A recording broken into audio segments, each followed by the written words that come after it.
It is that time now once again, for getting lumped up with my friends. It's RockerMike and Rob that you should know, and you'll find them here on the Rock Show. Ooh, yeah, on the Rock Show. And welcome to the Rock Show, episode 119. Jesus Christ, 119 of these. And today we got a special guest. What do you call yourself? Fred Perry Fail. Fred Perry Fail. What the fuck does that mean?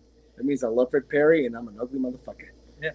I actually did a show back then. Ugly Fred Perry. I introduced myself in 2018 when you guys started as I'm a poet, photographer, and we did the Lou Reed episodes. Yeah, I mean, glad to have Reed you back. You were great. That Lou Reed Velvet Underground. Yeah, that was really good. You were really informative. And the Iggy Pop.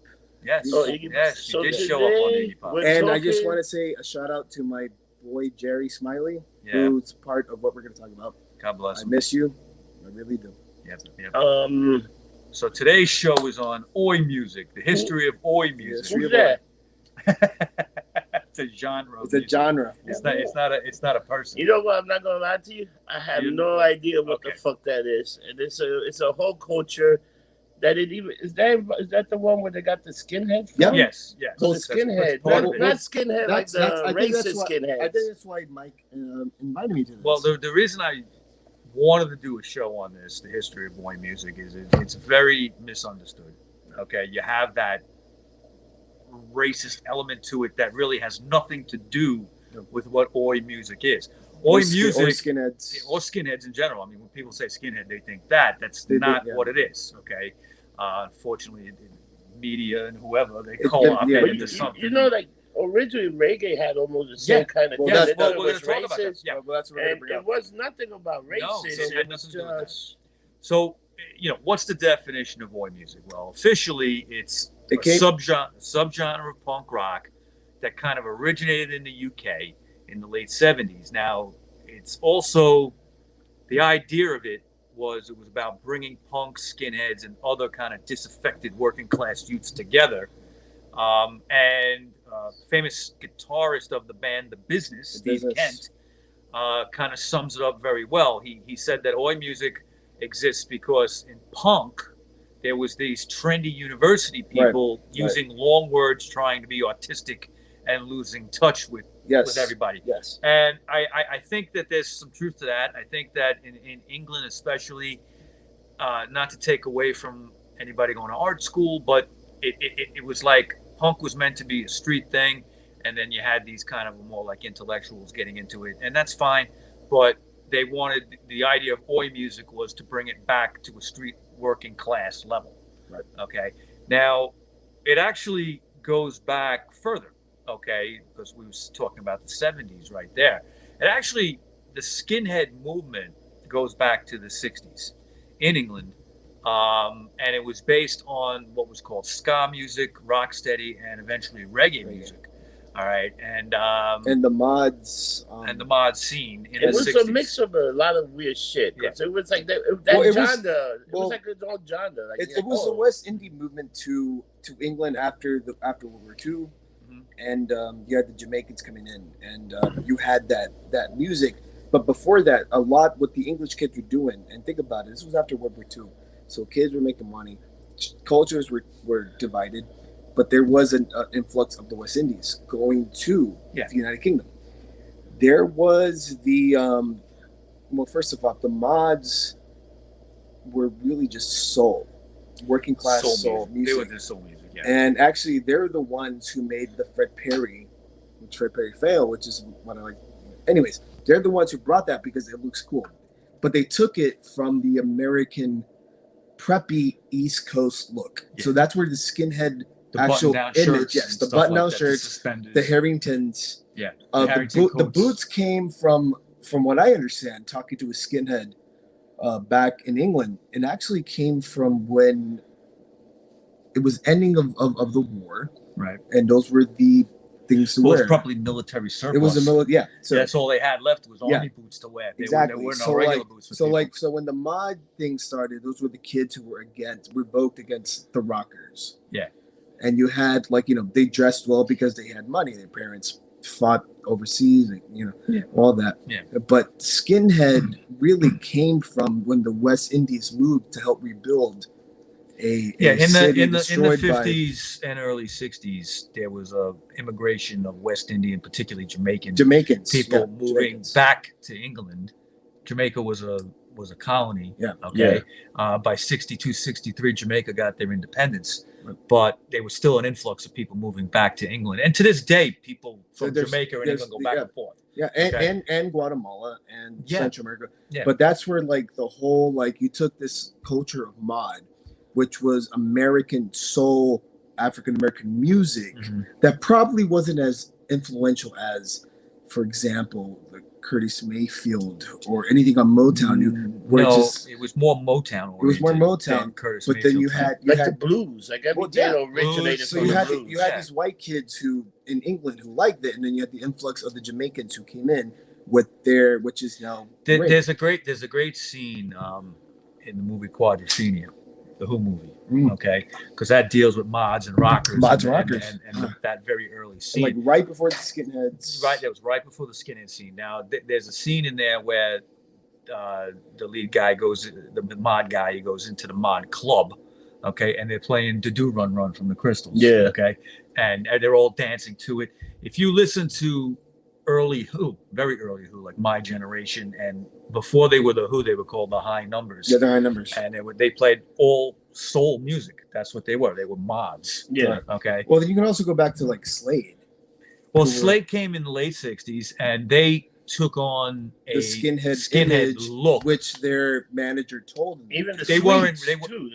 The Sweet didn't do that. No, the Sweet didn't do that. But they were very well dressed guys. Yeah, but it was a different scene. They weren't part of Skinhead in that time became such a huge. No, but they've got dressed like them a little bit. Like they had that thing, but they played different music. But they stole the style pretty from. Slade did. Yeah, Slade did. Yeah, Slade had their first like 2 albums. Why are these guys doing that? But why did they do that? Because the manager told him this is what teenagers are listening to. That was Chaz Chandler from the Animals. Told them to do that. Okay, told them to do that. All right, and the Animals were kind of, they wouldn't really lump them in with mod, but they were liked by the mods. I think they were more like the garage. You know what was funny when that guy was telling us? Sonny was telling about. When Joey Pinto show up and he said, "You gotta get a jacket." Look the part, get a jacket, get dressed. I thought that was funny, man. So anyway, the Oi came in from when punk rock came from the pond.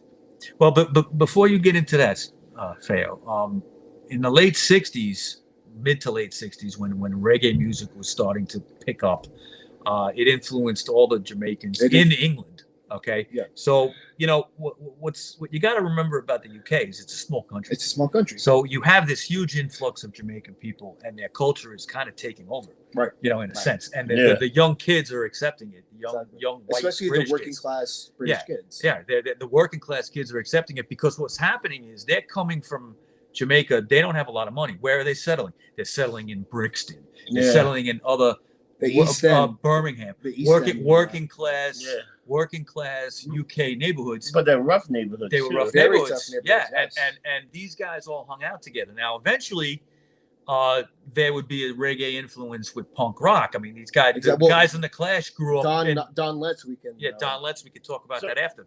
Yeah. Guys, let me tell you. So they tell the stylish origins of oil music is punk rock, glam rock, pub rock, drinking song, football chants, folk music, and ska. Yes. Yep. How the fuck do you make anything out of that? It's just, I mean, okay. That's like a lot of fucking. It's a lot of. It's a big stew. How many gender do you fucking need? Think about American underground music and all that. The punk scene in America obviously came from New York City. It came from the Bowery. It came from St. Mark's. It was more of an artistic scene. So when punk rock was introduced to yes and no. England, But you know what punk rock was? It was great rock and roll, but really fast. yeah, That's all it was. Yeah, Punk. I mean, when you But it was boil it rock and roll down, when that's you all break it it is. down. yeah, that's all. Yeah. It's rock and roll. But the thing is, like, you have to think about the times too. I mean, not everybody was going to go out of their way to buy Carole King's Strapacity. Couldn't Not afford it. Everybody was going out of their way to buy the Led Zeppelin album.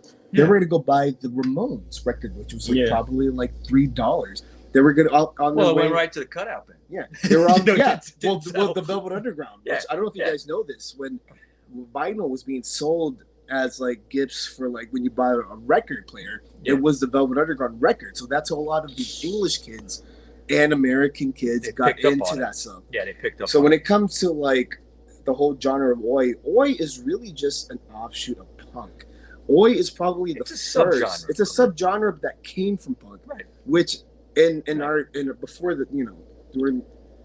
I'm old, but anyways, No, like, you make it it's- perfect sense because what it did is there was some people in the punk movement that didn't relate with some of the punk bands in Britain. Okay, because they came from more of an art school background. Right. Now let's just go over again. We've talked about this. But Art that's half of the school. British invasion. But Half of those art guys met school, in art yeah, school. Rolling Stones. Yeah, yeah. but that's the thing. But the thing is, what if you don't have the money for that? Yeah, but the thing is, Okay, so you were a poor working class family. You can't even afford art school. Yeah. right. And most people can afford art school in England. But they're Okay, so probably they smoking. They're probably smoking weed. But the thing is, I mean, look at the American. That goes without saying. I mean, look at the Drinking punks. and smoking I mean, look weed. at the punks in America. It can date back to, I mean, Bessie Smith and all that with the English. I mean, even at the time when they discovered what we were doing here, when Malcolm McLaren came here to try to manage the dolls and all that, but that's it's punk. Well, I mean, that Malcolm McLaren managed the very end of the Dolls, the last 6 months. but here's the thing. and So Coxbar comes into this yeah, topic, they're old. which is They were oi. like Sham They're old. 69 and all those. So other here's the guys. thing. So all those bands, Champ 69, Coxbar. Coxbar came into the scene in 1973. you're like a pub rock band. They were a pub rock band, and it was Colin Fall and Serge Brothers. What do you mean and- pub rock? That they mostly play at bars. They played at That's bars. what it is. Yeah, bands And they like were- Eddie and the Hot Rods. Yeah, yeah, Eddie and the all Hot right. Rods, and they were part of that whole England pub. Yeah. Joe Well, we- Strummer had the 101ers. That Right. was, he had And he did. popular band. He Popular did. band with that. So yeah. like all that became it's also about the voice and all that. And for me, when I got into everything when it comes to oi, it started with reggae for me as an American skinhead and an American first generation skinhead. I got into reggae. See, but now I gotta interrupt you.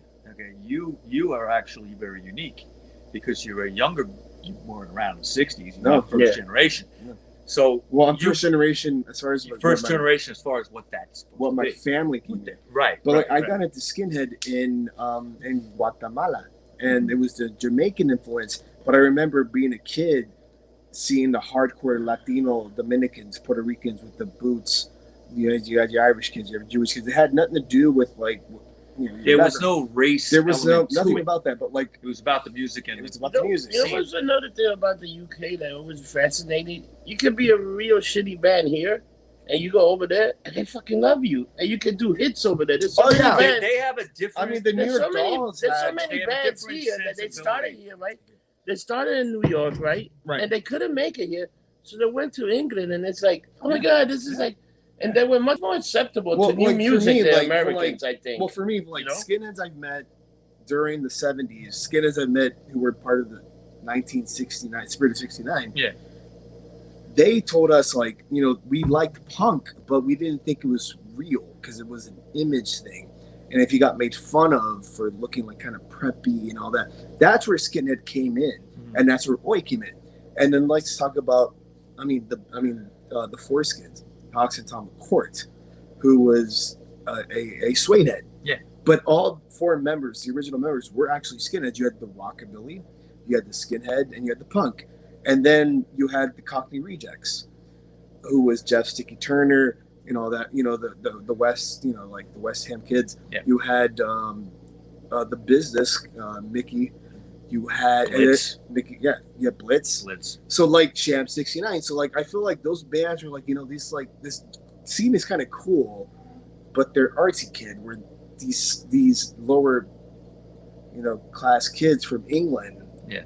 You know, like you guys are complaining like you're anarchists and all that, but you really don't know what it's like to be a working class person who does really suffer. You go home to your and family or whatever. And then the image of what the working class in England is, I feel like it's just like the working class of Latin America, where it's like the Dickies, the Cholo, you know, flannels. Where England, it was inspired by the West Indian kids and the preppy look, which became skinhead. But you know what the thing with the skinhead? They always got like that weird, because you know what? A lot of the bands were in association with like the National Front or the British. That was later. None of the bands. None of the bands. I mean, none of the bands were that. But some of the fans that came in later on, they were all. That wasn't until a little bit later. Yeah, but that's when they got. That's when the things started changing. And the football hooligans started getting involved with that.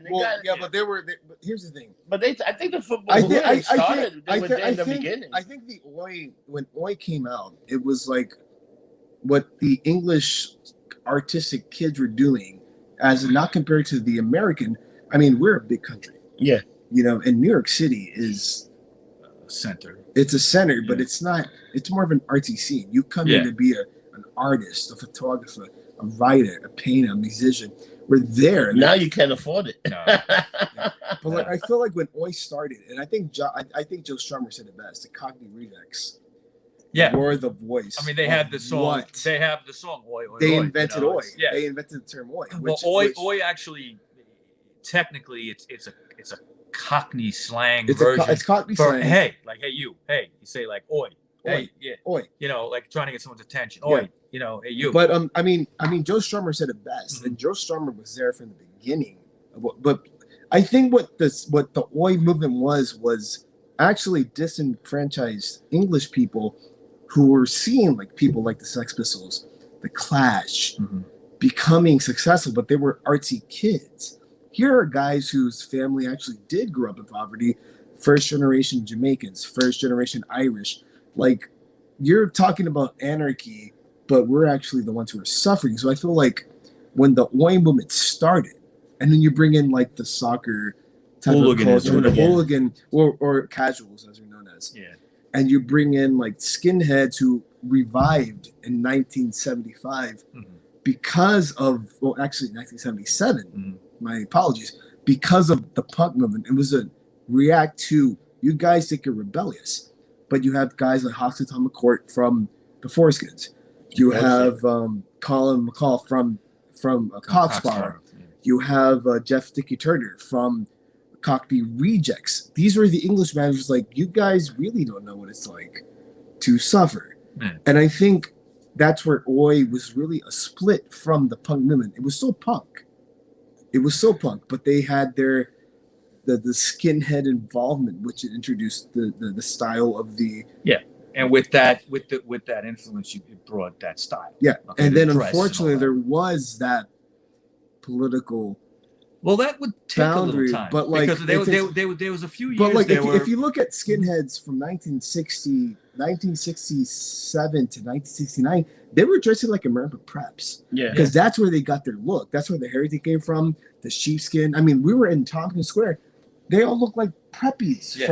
That's where the skinheads developed that look from the American preppy East Coast, and then the Jamaican look of the suits. The rude boy look. The rude boy. The rude boy. And then the boots, which we still can't explain it because it just was a blue collar thing. It was just like I said, it was introduced. Like you say, the boots might the military. It was military service. No, it was introduced. It was introduced after World War II, but like it just came from that whole development of that scene. And then when Oi started, I still think that Oi, if punk would have started in America, it started from artsy, kids. We had Patti Smith, we had Richard L. And then you go to England where Malcolm McLaren introduced it. And it's crazy how the Sex Pistols became a part of what Malcolm McLaren wanted. Right. But he wanted Cockspar. Yeah, that's who we wanted to sign. And they rejected the contract because they didn't want to get haircuts. But it's weird how the developers of Captain Oi, which is a record label, which I think is like one of the most biggest compilation oi bands of punk in rock general, and roll, yeah. because they introduced to Menace, Angelic Upstart, fucking The Last Resort, and then all that coming here to the United States, to New York City, where we had Agnostic Front, the Beastie Boys, and we had the West Indie culture that was introducing us to what skinhead culture was. Oi to us was, I think, more punk rock than what punk rock in England was trying to do. And what we did here is we introduced it from what, like, the energy of the very working class, and we had the Bad Brains, we had Agnostic Front here in New York City. Yeah. We had the Cro-Mags. Right. We identified with that image because of the violence and because of where we came from. We're working class kids.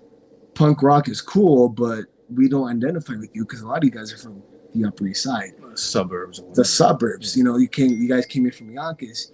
We're actually in the ghetto, you know, and then we're introduced to this amazing culture. And I think what DC did with the Bad Brains and with Minor Threat, to some degree, I mean, Iron Cross, that was, yeah. to me, is the first actual oi band that was from America. Yeah. But Agnostic Front really did pay attention to what was going on. And Vinny Stigma from shout out to Vinny Stigma. From Agnostic Front. Agnostic Vinny Front. Stigma, you know, he was like, you know, he's like the first New York punk rocker. Well, actually, basically. He was part of the 77 yes, scene, he was. 76 scene. And so he had all that to draw from. Yeah, and so was our boy Jerry Smiley. Yeah. Who saw what was going on. Once you go south, this is what I was told. Once you go south, you know, he was still a horrible monk. Yeah, but he was he was a terrible monk. He was my best friend. Even till today. I'm always saying Jerry was a good guy. He was a good guy. He was my best friend. But anyways, a terrible monk. I get it. But anyways, what I was told from cats who were there from when CBGB's opened, when you saw bands like Television and all that, once you go south of Houston, that's where bands like Warzone, members of the Lower East Side, more of a Lower East Side. It was more a thing. So like with Oi, I feel it's funny. The neighborhood was divided. You had the Max, and you had the CBGB. That's what it was. Yeah, Max's scene didn't really cater to the Max's scene was more. But I mean, even the punk, you had the different. There were people that only played in Max's, and you had people that played it, and then you had the people that went to the Lower East Side and played the Homie and wherever other places they could find them. You know, but again, it turned into punk rock. You know, they were playing. Yeah. But anyway, so Oi music, I think, came from the kids who listened to the propaganda of the Sex Pistols. Yeah. The guys from that were in the Clash, the Damn, like the English three bands. Those were the kids who were like, well, you guys are complaining about, you know, working class and all this. Well, what about us? You know, and then like they took like the culture of the English working class. And that's where, for me, Oi, and I think, honestly, it's just the Foreskins. That's a great name. Yeah. Well, they were the number 4. So I know. That's a great. You had the Business. You had Cockney Rejects. Angelic Upstart, which was more actually political band. They were more, but they were kind of left wing. Yeah, they were. And then you had the Last Resort, but like, though that was like the part of what I was introduced to from Captain Oi and all that. Like, and then you have the Cockspotter. For me, is let me ask you a question. Would you kind of lump in bands like GBH in there a little bit? No, they were more just straight punk. They were street punk. They were. But they used to play with Blitz. No, Blitz. The shows were kind of melded in there. UK 82. Yeah, I get that. Yeah. So the thing about you know what they did that they just wanted to get different bands to book a show. You know, so you got different agenda. But they played together though. Yeah, you brought everybody together. Yeah, you got these guys. That was the thing though. Yeah. But like you have bands like Blitz and you have like bands like GBH. I mean, there's a difference. Yeah. Oh yeah. That was street punk, and then you have like bands like Blitz. You have bands like Cockspotter. You have bands like The Business. You have bands. Those are actually they got on well though. They weren't enemies. They played together. No, they played together. Yeah. But how that genre started I mean, I think it's really cool. And I, like as I'm older, because I got into oi music when I was 15, and for me it was just punk rock. Now I'm like in my late 30s. You got bands like Lions Law, you have bands like Stomper 98, you have bands like Kelly, you have America. Unfortunately, really didn't get caught on. I think it was more of the hardcore. The hardcore scene. I mean, the Dropkick Murphys, I'll give them credit for being a part of what American oi is, but Warzone, Iron Cross. What would you consider Dropkick music? Celtic punk. I mean, Dropkick Murphys like Celtic punk. It's Celtic punk, but they are really connected with people like But Fits. they have oi influence. Yeah, okay. and they're American Irish, you know. And then and if you listen to like Agnostic Front, like for me, Agnostic Front, I mean, I have the boots tattooed on me. I'm like, for an American skinhead, it's all about just what the English do, but it's all about being open-minded, not being a dick, you know. And just and when you meet like my lads out in England, my carnales out in Guatemala, like, we just want to look sharp, have a pint, and just talk the shit, you know. And what oi music for me is like, it's actually like what punk should have been, and what Captain Oi was trying to do with the compilations. I mean, that's how there was several compilations. There was a lot. Yeah. And I think they were the first like compilation kind of band that introduced us, like going to Bleecker Bob's, going to Rebel Rebel, going to Generation Records, where you see a guy with a shaved head. Yeah. And then like you used to walk around the Bowery, see the same thing. They introduced us to that. We had like the American one, but it wasn't that good, the record label. But that to me was what oi is. Oi to me was, fuck these artistic kids.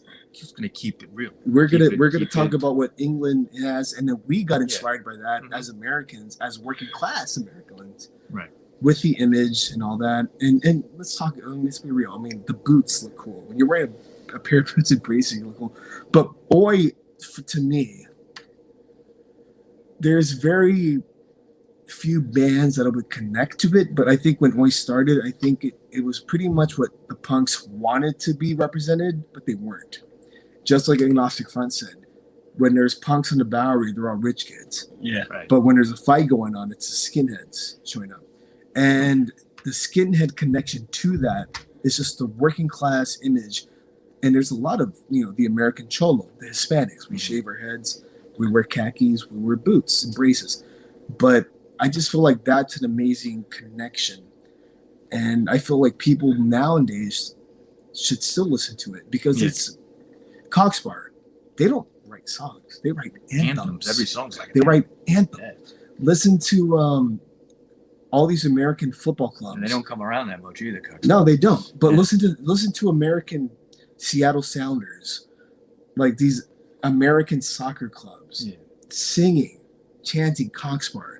Listen to what the Houston Dynamos, they're chanting the business. It's all skinhead stuff. We have Roger Moret, New York belongs to us, you know, and I to me, it's just like England belongs to me. Yeah, you know, it's a cover, it's a cover. It's They amazing. changed And I still think they have a lot of respect for the Jamaican influence of what they were. I'll give you an example. I saw Dropkick Murphys a couple of years ago, maybe 4 or 5 years ago. I saw them in Roseland, and they were fantastic. A club out on Long Island called Paramount, and hardcore audience really into them. Yeah. And every song that was played over the PA while you were waiting for the bands to change and stuff, was reggae. Right. Yeah. Exactly. So they you know. You don't expect that, but that's what they're into. The first time I saw the business, it was reggae in between songs. Yeah. You know, when you go to see Dropkick Murphy, you like wanna. It's like it programmed you to be rowdy and ready to fucking stop everybody. You're like, I'm gonna fucking stop at this motherfucker. The same show I was just talking about. The first song, I'm with Sandy. We're in the pit. The first song, like a fight breaks out, like 30 seconds into the song, right in front of me. I'm like, all right, let's move back a little bit. All right. That's a girl. That's a different. That can happen. That can happen anytime. I wrote to that when they had a mosh pit. I dated a girl that lost a tooth in the mosh pit. American Oi. To the face. I mean, unfortunately, we did come up with the punching people and Well, swinging because it wasn't was always like it that. wasn't like that, but it was like people who were against the yuppie kids, the college You kids. just hated to see them. But like what we saw in New York City with what we become hardcore, which to me is American Way, agnostic front, Chronos, the Beastie Boys. I mean, come on, right. dude. They started out as a hardcore band. I mean, like shaving the heads, wearing the boots, militant. I'm like, we're from actually a concrete tough upbringing. They did have like that uniform. There was like a uniform. No, I mean, like, no, no, in hardcore, I mean, it's still visible. You have to wear the fucking No, it's still visible. Yeah. Yeah, I mean, I'm the shit kickers. You wear the shit kicker. Yeah, I'm wearing a lot them of right them wear the fight jacket. It was like that's a uniform. It was amazing. It's a uniform. Anyways, but in Guatemala, it was more like and the little Jamaicans and the little beaties, those little hats, those nice caps. Right, but like Oi music to me is really just street punk, and it's like what punk should have been. I mean, I like GBH, I like fucking Exploited, but I wouldn't lump them in with that. But No, they were kind of offshoots at the same time. I mean, it was working class kids who's like, they could pick up a guitar, I can do it. Yeah. Oh, if I have a shit job. I mean, GBH came from poor backgrounds too, which is why they kind of related to the Oi music, I think. I got to bring it up. I know it's not an important part of Oi music, but over the years, probably starting in the early '80s, there was a racist element that developed within it. Now, I don't want to get into it because it's not part of it, but I think that's where the misunderstandings are in today when it comes to this kind of stuff. Well, if you think of, I mean, if you look at the history of skinheads were originally called peanuts because of the head, because of the shave and all that. Yeah. And then it was in Spirit of '69 where everyone was like against what the hippies from America were doing. Just to do the opposite. The racism came, I think, and I don't like talking about it, but like it needs to be discussed for a minute. It came from the working class white kids who were told, these Jamaicans, these Pakistanis, just like in America, these Mexicans, the Irish, they're taking your jobs. What are the working class? What is the image? It's the skinhead, and that's how it got from. They were already skinheads, and then became fucking racist. And then before that was there was the Packy bashing and all that. But all that has nothing nothing to do with what the skinhead movement's about. Exactly. Nothing. I only bring it up because I think that to this day, that image is something that you probably have to live with all the time. All the time. I'm a skinhead. Well, what is that? Oh, you're racist? No, I almost lost my bar job because of my skinhead tattoos. And it's like, dude, I'm just a working class kid from the States. He's almost Mexican. Kind of. But I was south of Mexico. I was actually very influenced by what the skinheads brought. And it's just that's what it is. We're alternative. And today at Tompkins, that's like Boogie. Boogie's all right. He's a skinhead. Of course, sort of. But like going to the park today, just seeing like kids like with the mohawks, with the shaved heads. Everything was out today. That brought nice back seeing the shows live and great. Like how I got into it, but I got into it in a third world country. Damn, I should go on. Probably could have mugged one or two of them. Let me ask you. So you're down in Guatemala. I could have mugged one or two of them. Give me your shit. Desmond Decker. So it was the reggae that you heard first. Desmond Decker. Decker. No. Now, how'd you first hit it? Who played it for you? I went to a street flea market with my cousin, who's a skinhead. And Guatemalese skinheads are like Trojan skins, like dressed like me, like the preppy American look. But reggae is huge. That actually reggaeton got started in Panama, which was like we all listen to reggaeton. Yeah. But my cousin got me into it, and it was Desmond Decker, and it was the Israelites, and that was huge, and it was 1998, 99. That song was already 30 years old. Yeah, but in this country, it was huge. And the alternative culture of Western rebellion was going to the third world countries, but also the gang culture. Yeah. And so the skinheads and the punk rockers and the metalheads of Guatemala, we related because like we don't really care about gang culture, but listen to this music. And it was Desmond Decker and my cousin and the Jamaican immigrants who lived there.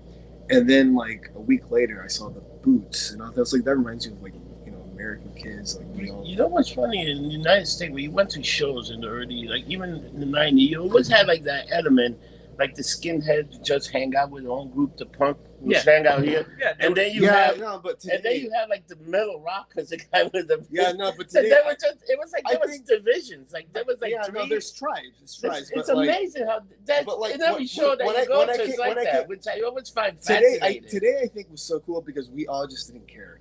Like we're all just here, because everybody been quarantined. Like just human they just wanted to get out. That was like when I was a teen, and unfortunately, like with the spirit of Oi, you know, which is Spirit 69, you have Sham 69, which we should bring up because they were. Well, I do want to bring them up because they're one of my all-time favorite bands.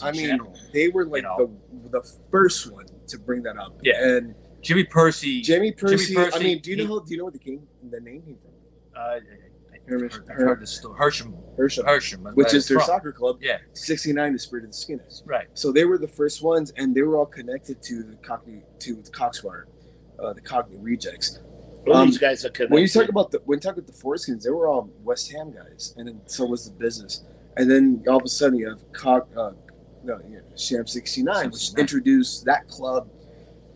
And then American Skinheads, I think it's kind of lame that you just like listen to what their music tells them to follow as sports. Mm-hmm. But it's like you're not really. Anyway, that's a different thing.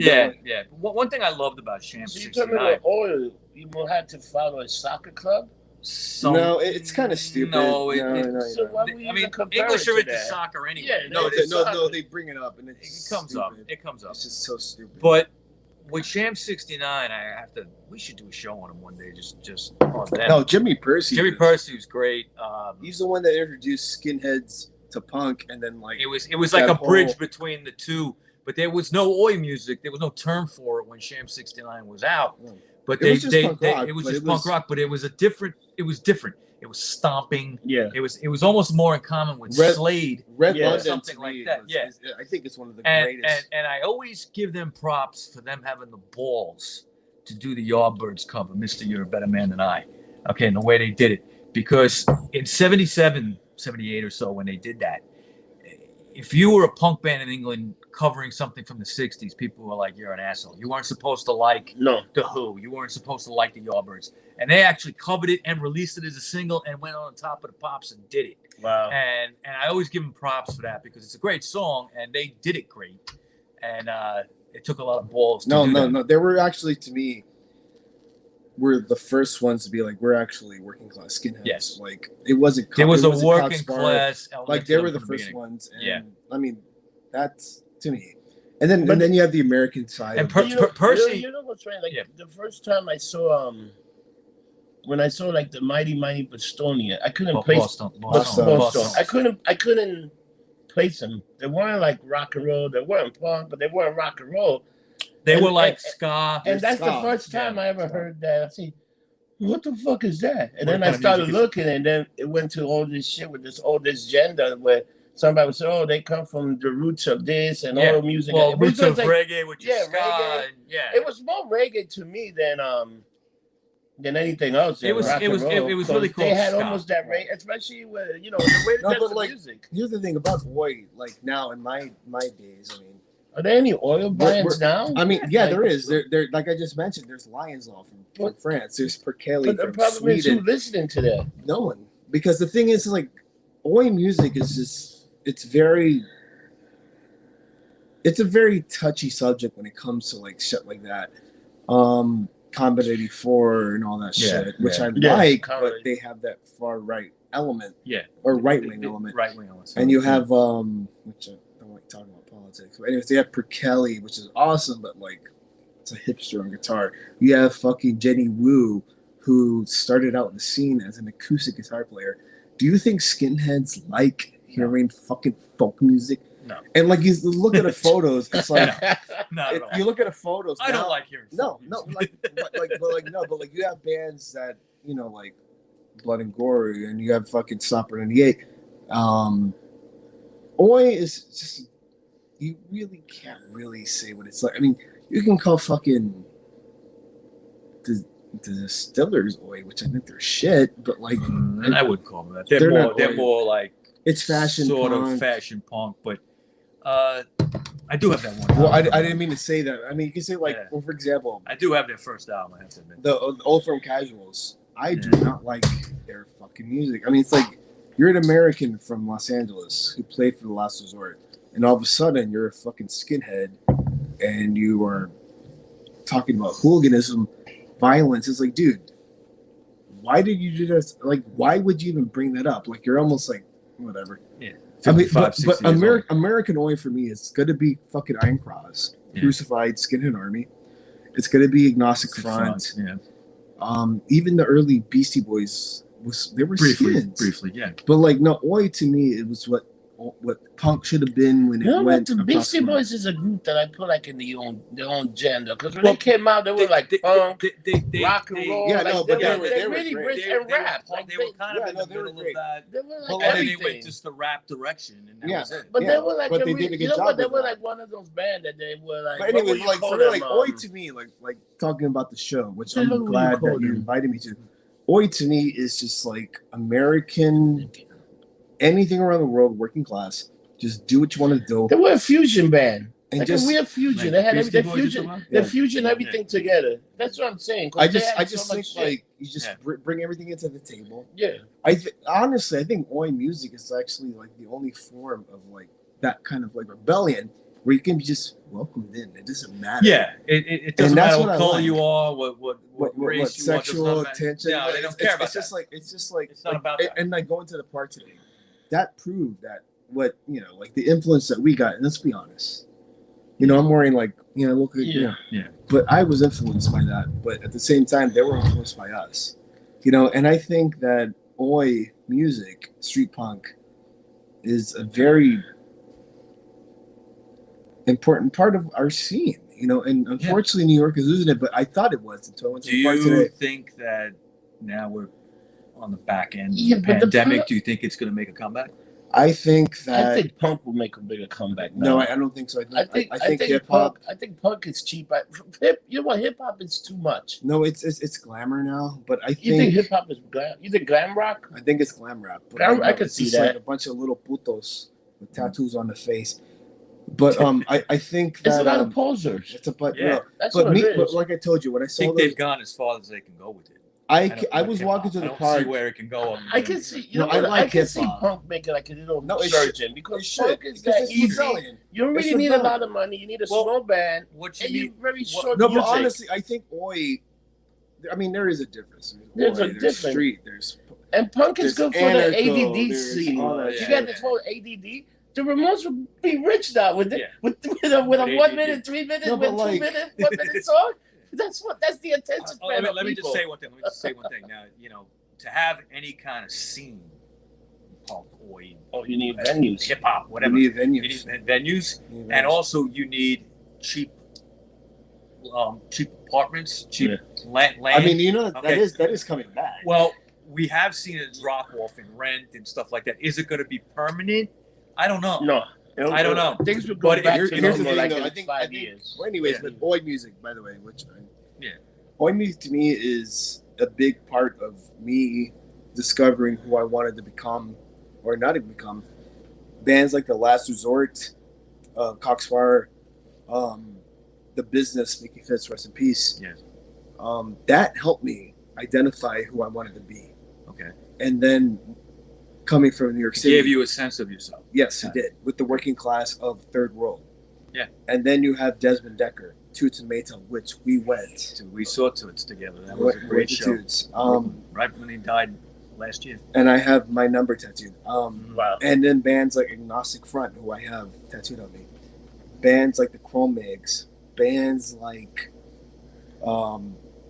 Negative Approach, Bad Brace, Beastie Boys. Like that helped us identify who we were. Yeah. And I think Roger Moret said it best. If you meet a fucking hardcore kid and it's like punk rock, don't trust him. Because punk rock is what made us who we are. Right. and I'm proud of my being a skinhead. I am. You know where they're having a surge in a more live venue because the restriction of it, but Detroit is having a big surge in a punk rock, like everything is live music. Live music because it's going to make a comeback. And they're having such a way with live stream, like you can see a lot of these bands playing shows. I feel like internet is really fucking up kids' lives because I remember like waking up, going to the record store, buying like that John Peel compilation, buying like that Captain Hoy. It's no more of Discovery Menace. Very little of that anymore. But you know what? It's not all that bad because last year records sold more. Oh yeah, they albums did. like regular vinyl sold more than anything else. So that means people still want to be able to touch records. It's still out there. Me, I hate vinyl because it takes too much space. That's just me. I love vinyl. You know what? I like the whole thing. I get what you're saying. But anyways, especially in New York City apartments. I think as far as Roy, I think they really did want to do what the original English punks were trying to do. Yeah. But they are underrated, I feel. Yeah. I mean, let me ask you something. We mentioned a bunch of bands. Just give like the top 3 that you would suggest to anybody if they wanted to get into this music. The Business, the Foreskins, and Coxbar, which wasn't really an Oi band. They were brought into it. I would put Sham 69 up there. Sham 69, of course. But if you really want to hear that song, I mean, the Foreskins, the Business. The Business is good. How can Rejects, really, but no Coxbar. Yeah. As far as America, I mean, Agnostic Front, Victim in Pain. I mean, that is skinhead. Yeah. And American skinheads, we are more because we live atop of each other and all that. We're East Coasters. It's just a great fucking. And you're all brothers. Yeah. It's a brotherhood. And then you have Bad Brains who are totally Rastafari. Bad Brains, but but I feel like as far as like skinhead American. It's Agnostic Front from New York City, and the Irish Americans from Boston, Dropkick Murphys. Dropkick Murphys, fantastic. But as far as Oi music, I mean, it's just it dates back to like the '60s, the reggae music. If you don't like reggae, go fuck yourself. Yeah, you got to get down with that. Listen, Faye, I want to thank you for coming on. Thank you, brother. Thank you. And you're welcome anytime. And we're gonna have you on again with the Slits. How can people get in touch with you? Fayo NYC on Instagram. I'm a photographer and a poet. I work at Kalani Rose after the shutdown. You can come see me. Lucky. And I'm at Lucky on Tuesdays. And I'm actually part of the original podcast. Yes, this guy's been here from the very beginning, and we appreciate that. Rob, where can we find you? You can find me on anything Getting Lumped Up, Instagram, Twitter, Facebook. Just look Getting Lumped Up and you'll see my big head come out. And it is a big head. Very big head. And how can we get in touch with you, Mike? Okay, I'm all over.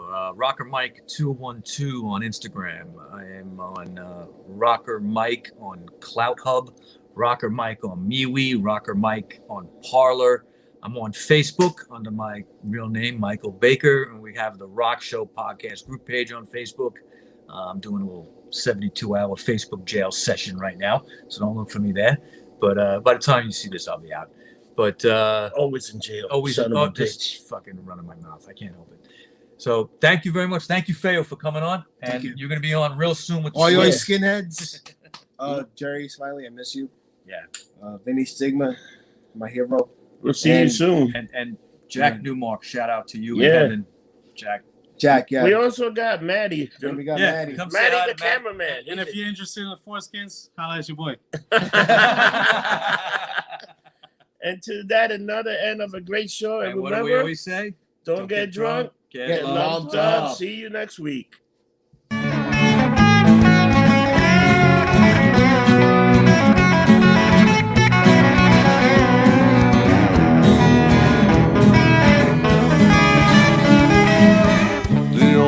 Podcast you will hear that will be music to your ears. You'll learn about bands you love or may not know, and it's only here on the Rock Show. Ooh, yeah, on the Rock Show.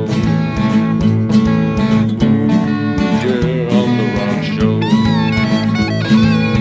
So tell your friends and everyone you know. Let's get lumped up on the rock show.